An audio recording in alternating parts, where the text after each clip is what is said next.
So here we have the Ford Focus Titanium X automatic on a 17 plate. I'm going to start off by showing you around the outside of the car, and then we'll hop in and run through some controls on the inside. But from the outside you can see it's a 5-door car with alloy wheels and tinted windows. Let's start off inside the boot and then work our way around the rest of the car from there. As we approach the back of the car, you'll see we have reversing sensors. This car's also got a reversing camera, which I'll show you inside the car. Plenty of boot space, as you can see, along with that 60/40 split folding rear seat as well. Okay, so we're just going to work our way back round to the front of the car and then we'll hop in and run through some controls on the inside. But now that we've done a full circle of the car, you can see it's in lovely condition the whole way round. Just briefly before we climb in, I think it's worth seeing the interior from this exterior point of view. You get half leather seats, as you can see. There's plenty to run through on the dashboard, so let's hop in and we'll do that now. Okay, so now that we're inside the car, we're going to start off with the dials. On the left-hand side, we have the rev counter, and on the right-hand side, the speedometer. You can see the total miles are 11,848, and then directly next to that, it will show what gear this car is currently in. Above that, we have a trip computer. You can see at the moment there's a digital readout for the speedometer being displayed. You can change that information for various different pieces of fuel economy information using the buttons on the left-hand side of the steering wheel. So those buttons are these ones here, beneath which we have cruise control and speed limiter.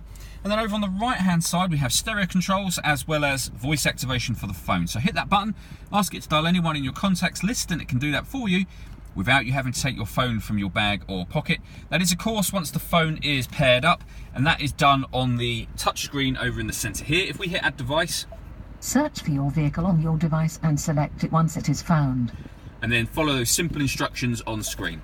This car's also got satellite navigation. There's a full video showing this working on our website and on our Facebook page, which is well worth checking out. When it comes to music, there's a number of ways to listen to music in this car. If you want to listen to the radio, you can see there's AM, FM and DAB digital radio. You've got a CD player. And once you've paired your phone, not only will you be able to make and receive phone calls, but you can listen to your music via Bluetooth audio as well. And then on top of that, there are two separate USB inputs. I mentioned when we were at the back of the car that we had a reversing camera. You can see that just there. So it's a full colour camera with the guidelines showing you what direction the car is headed in relation to the image that you see behind you. Below that, we've got the CD player, followed by the dual zone climate control. So you can adjust the temperature on either side of the car, fan speed up and down from here, hit that button to turn the air conditioning on, or hit auto, and the car will maintain those temperatures for you by taking control of the fan speed itself, which you can override at any point in time that you wish. We've also got a proper heated front screen, heated rear screen, and then driver and passenger heated seats as well. Under that we have the first of two USB inputs and the first of two 12-volt charging sockets as well. The fully automatic gearbox, and you can see on the side of the gear lever we have a plus and minus. That is so that you can change gear manually should you wish to. Beside that we've got 3 buttons. So starting from the bottom, the car is designed to cut out in traffic to save you fuel. It's the stop and start technology.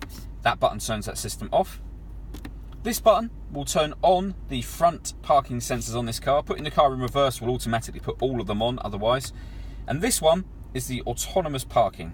Give that a push, and you can see on the screen here, this car can parallel park or bay park, so perpendicular park, for you. It takes full control of the steering wheel basically, and again we have videos showing this working on both our website and our Facebook page, which I'd recommend checking out.